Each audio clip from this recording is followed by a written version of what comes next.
मित्रों नमस्कार, आप देख रहे हैं मास इंडिया और मैं बीभू कुमार झा। देखिए मित्रों, एक बड़ी खबर निकल के आ रही है। पूरे देश भर के अंदर में 130वां संविधान संशोधन विधेयक को पास किया जा रहा है। वो कहीं न कहीं पूरे देश के 144 करोड़ लोगों के लिए बहुत ही खास दिन है और देश के इतिहास के लिए सबसे बड़ा दिन है।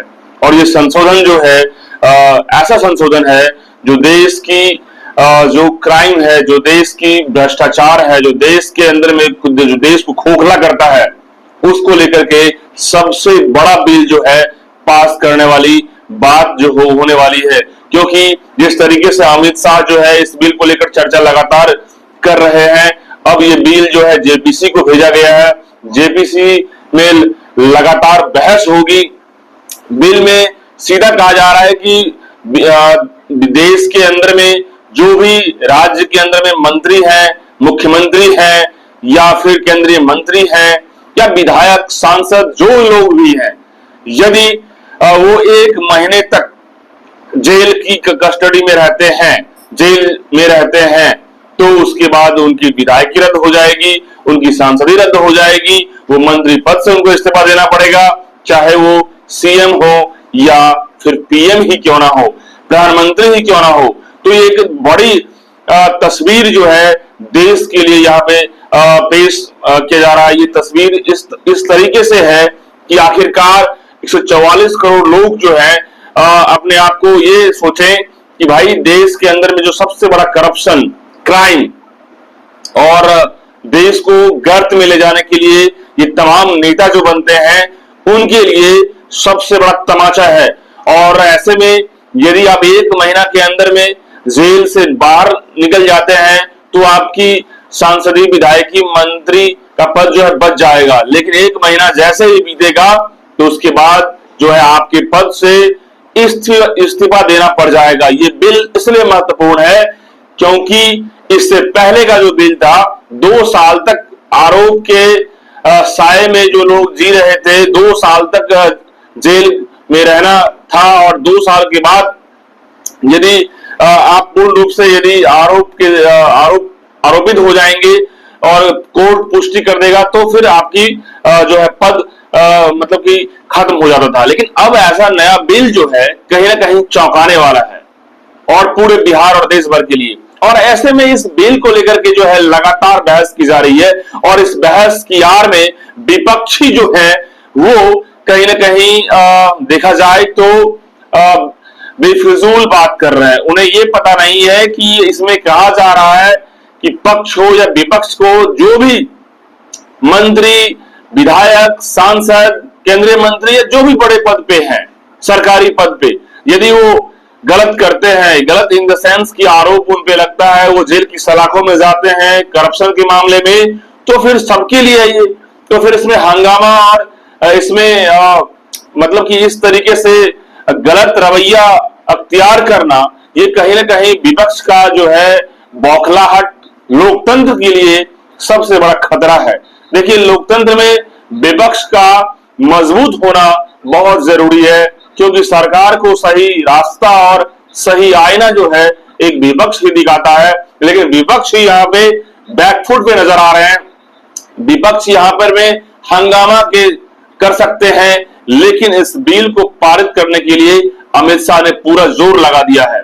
अब देखने की वाली बात होगी कि जेपीसी में बहस के बाद जो है और उसके बाद जो है इस बिल को पारित करने की बात होगी। लेकिन ये तय है कि बिल तो पारित होकर रहेगा। संसद में कितनी भी हंगामा हो जाए, कितनी भी पेपर फाड़े जाए, अमित शाह के सामने पेपर फाड़ दिया गया और जिस तरीके से हंगामा में संविधान खतरे में है, ये एक ढकोसला दिखाया जाता है कि संविधान खतरे में है। सच्चाई से परे हट के बातें की जाती है विपक्षों के द्वारा। ये कहीं ना कहीं लोकतंत्र के लिए खतरा साबित हो रहा है। लोकतंत्र को गर्त में ले जाने वाले ये विपक्षी चाहे जितने भी दल हैं, कांग्रेस की बात कर लें या फिर जितने भी पार्टियां हैं, ये सभी जो है मुद्दों की बात नहीं कर पाते हैं। ये बहुत बड़ा दुर्भाग्य का विषय है मित्रों। पूरे देश के लिए विपक्ष को मुद्दों की जहां बात करनी चाहिए वहां वो मतलब कि बिना तथ्यहीन बातें करते हैं जिसका कोई आधार ना है, ना ही उसका कोई ओर है, ना छोर है। ऐसे में जो सत्ता में रहने वाले जो प्राइम मिनिस्टर हैं, उनको आप सही रास्ता नहीं दिखा पाएंगे। आप हंगामा करके कुछ नहीं उखाड़ सकते हैं। यदि मेजोरिटी है और सबकी समर्थन है तो बिल तो पास होना ही है, लेकिन खतरों की घंटी में वो लोग हैं जो पूरे देश को लूट रहे हैं, जो पूरे देश को खोखला कर रहे हैं। जैसा कि सबसे बड़ा उदाहरण मैं दूं, दिल्ली के पूर्व मुख्यमंत्री अरविंद केजरीवाल का।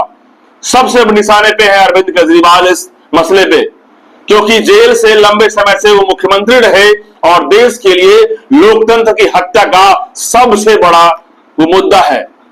क्योंकि देश संविधान जो है कानून से चलता है और कानून से ऊपर हो जाते हैं। ऐसे में ये 130वां संविधान संशोधन जो बिल है वो मील का पत्थर होगा पूरे देश की राजनीति, पूरे देश की व्यवस्था, पूरे देश के सिस्टम के लिए।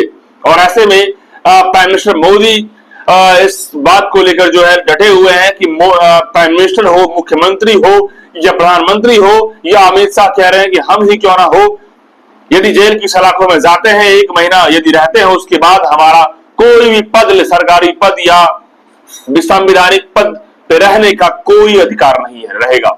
ये एक शानदार बिल है जो ऐतिहासिक बिल पूरे देश के लिए और 144 करोड़ लोगों के लिए, लोकतंत्र के लिए सबसे मजबूत बनने का और भारत के लोकतंत्र को सबसे मजबूत करने का सबसे खास बिल है जो हर लोगों को सपोर्ट करना चाहिए।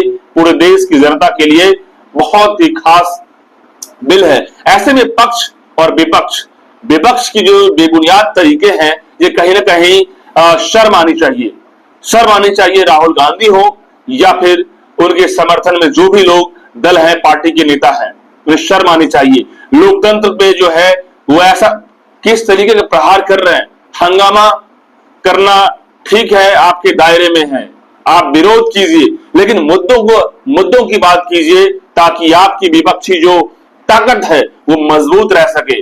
अब अमित शाह के ऊपर में कहा जा रहा है कि अमित शाह भी जेल में रहे, लेकिन अमित शाह ने साफ तौर पे कह दिया कि जब तक हम जेल में रहे हमने किसी भी पद का लाभ नहीं लिया और क्लीन चिट मिलने के बाद ही हम किसी भी पद का लाभ ले रहे हैं। तो भैया आप फैक्ट पे बात करो। यदि विपक्ष है, विपक्ष वैसे भी कमजोर होता जा रहा है। विपक्ष यदि मजबूत नहीं रहेगा, विपक्ष यदि आधारहीन हो जाएगा तो सत्ता के लोग तो मनमर्जी करेंगे ही, और सत्ता के लोग मनमर्जी करेंगे तो ये भी हमारे देश के लिए खतरा है। लेकिन सबसे बड़ा दिक्कत की बात है कि विपक्ष के तमाम लोग कहते हैं कि लोकतंत्र खतरे में है, संविधान खतरे में है, खाक खतरे में है। जब आपके पास विरोध करने का मुद्दा ही नहीं है, आप फैक्ट पे बात ही नहीं कर रहे हैं। राहुल गांधी बस घूमने में लगे हैं, सेल्फी खिंचाने में लगे हैं, पप्पू बन के घूमते रहते हैं। तो भाई साहब कब तक पप्पू बन के घूमते रहिएगा? आप मुद्दे की बात तो कर लीजिए। जितने भी विपक्षी पार्टी के लोग हैं, कर्नाटक हो या जो भी, जहां भी कांग्रेस की सरकार है, विपक्षों की सरकार है, तो मेरा मानना है कि भाई साहब थोड़ा सा मैच्योरिटी लाइए। सांसद बन तो जाएंगे, आप सरकार बना लेंगे, मुख्यमंत्री बन जाएंगे, लेकिन देश के लिए आप नहीं सोच पा रहे हैं। देश के 144 करोड़ लोगों के लिए नहीं सोच पा रहे। दुर्भाग्य। लोकतंत्र को मजबूत करने के लिए संविधान के नियमों को पालन करना होगा और यह बिल पूरे 144 करोड़ लोगों के लिए सबसे खास बिल है और हम सभी के लिए एक ऐतिहासिक दिन होगा बिल पास होने के बाद। आप लोग क्या सोचते हैं? कमेंट बॉक्स में बताइए। बहुत धन्यवाद।